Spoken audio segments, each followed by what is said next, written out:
राजस्थान के तपते हुए रेतीले टीलों के बीच एक गांव बसा हुआ था, जिसकी हवेलियां अपनी अपार संपत्ति और वैभव के लिए प्रसिद्ध थीं। उसी गांव में दो भाई रहते थे, विक्रम सिंह और भानु सिंह। उनके पूर्वज राज दरबार में दीवान हुआ करते थे, इसलिए विरासत में उन्हें अथाह संपत्ति, प्राचीन तलवारें और एक विशाल पैतृक हवेली मिली थी। बड़े भाई विक्रम सिंह दयालु, धार्मिक और पशु प्रेमी थे।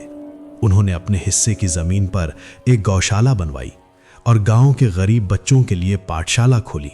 गांव के लोग उन्हें दाता कहकर बुलाते थे। दूसरी ओर छोटा भाई भानु सिंह ऐशो आराम और जुए में डूबा रहता था। उसे लगता था कि विक्रम दान धर्म के नाम पर सारी संपत्ति बर्बाद कर रहा है, जो असल में उसकी होनी चाहिए थी। एक रात नशे की हालत में भानु सिंह अपने विश्वसनीय नौकर रामू काका से बोला, क्या ऐसा कोई रास्ता है रामू काका, जिससे मैं रातों रात अपने बड़े भाई की सारी संपत्ति और गांव का सम्मान अपने हाथ में ले सकूं? रामू काका, जो खुद भी तंत्र मंत्र की गुप्त विद्या में रुचि रखता था, फुसफुसाकर बोला, हाँ, एक विद्या है, काल चक्र सिद्धि। कहा जाता है कि जो इसे प्राप्त कर लेता है उसके इशारे पर समय भी नाचता है। लेकिन हाँ, इसे प्राप्त करना बहुत ही कठिन है, और अगर कोई इसे प्राप्त कर भी ले तो इसका पालन करना उससे भी कहीं ज्यादा कठिन होता है। उसकी बात सुनकर भानु के मन में लालच का बिच्छू डस गया। तुरंत भानु बोला, काल चक्र सिद्धि प्राप्त करना चाहे जितना भी कठिन क्यों ना हो, मैं उसे करने के लिए तैयार हूं। मेरे दादा का सुख अब मुझसे सहा नहीं जाता। जमीन जायदाद दान करके भी कोई इतना सुखी कैसे रह सकता है? गांव वाले मेरे दादा को भगवान की नजर से देखते हैं, और मुझे तो गांव वाले इंसान तक नहीं समझते। रामू काका, तुम बस इतना बता दो कि काल चक्र सिद्धि प्राप्त करने के लिए मुझे कहां जाना होगा? रामू काका बोला, इसके लिए तुम्हें कुल धरा के उस पुराने खंडहर में जाना होगा, जहां सूर्यास्त के बाद एक पक्षी भी पंख फैलाने की हिम्मत नहीं करता। अगली ही रात आधी रात को भानु सिंह उस वीरान खंडहर की ओर निकल पड़ा।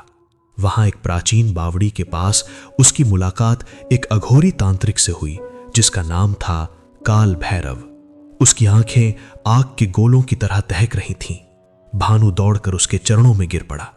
काल भैरव हंसा और बोला, काल चक्र विद्या चाहता है, ये विद्या तुझे राजा बना देगी, लेकिन याद रख, काल समय किसी का कर्ज बाकी नहीं रखता। तुझे हर अमावस्या को अपने शरीर का रक्त इस कुएं में अर्पित करना होगा और एक गुप्त मंत्र का 1008 बार जप करना होगा। अगर एक भी अमावस्या चूक गया तो काल चक्र उल्टा घूमने लगेगा। जो उसके दादा का होना चाहिए था वो तेरा हो जाएगा और तू अपनी आयु खोता चला जाएगा। अब बता, क्या तू ये विद्या लेना चाहता है?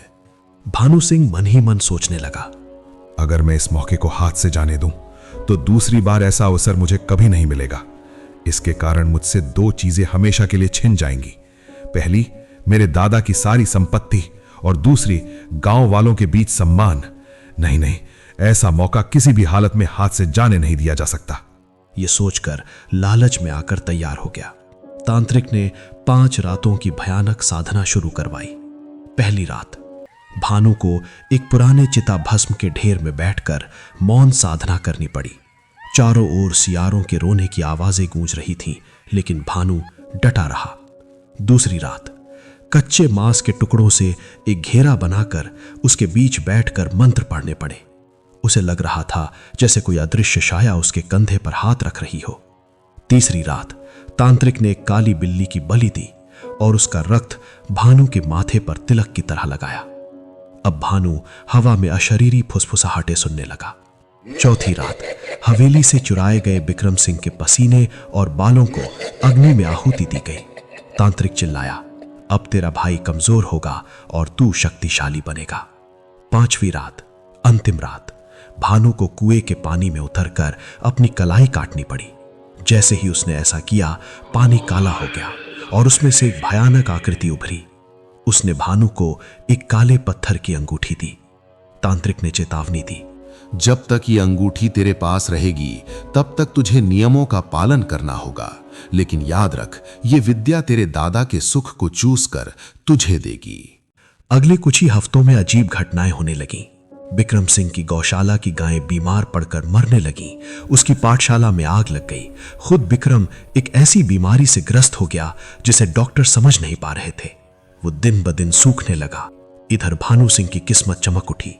जमीन खोदते समय उसे पुराने सिक्कों से भरा घड़ा मिला। लोग अब बिक्रम को अशुभ मानने लगे और भानु के दरबार में भीड़ लगने लगी। धोखे से कागजों पर अंगूठा लगवाकर भानु ने बिक्रम की सारी संपत्ति अपने नाम कर ली।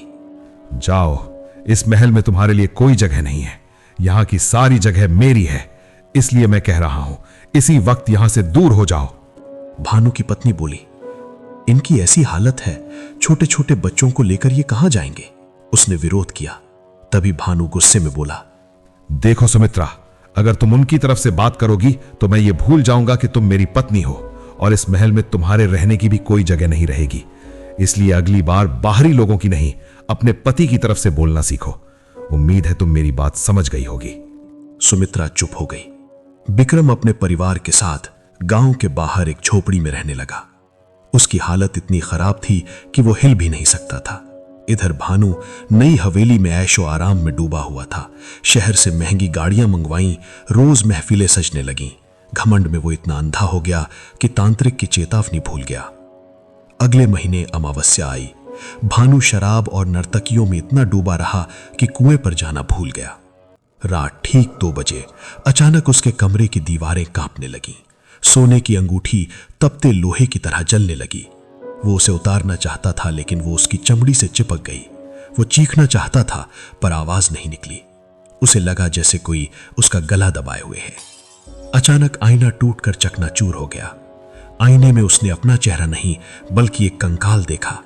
किसी की आवाज गूंजी, समय आ गया है भानु, अपना कर्ज चुका। सुबह उठते ही उसने देखा कि उसके बाल सफेद हो चुके हैं और चेहरे पर गहरी झुर्रियां पड़ गई हैं। एक ही रात में वो 80 साल का बूढ़ा लगने लगा। घबरा कर वो तांत्रिक के पास भागा, लेकिन वहां सिर्फ खंडहर और कौओं की आवाज थी। धीरे धीरे उसकी हालत बदतर होती गई।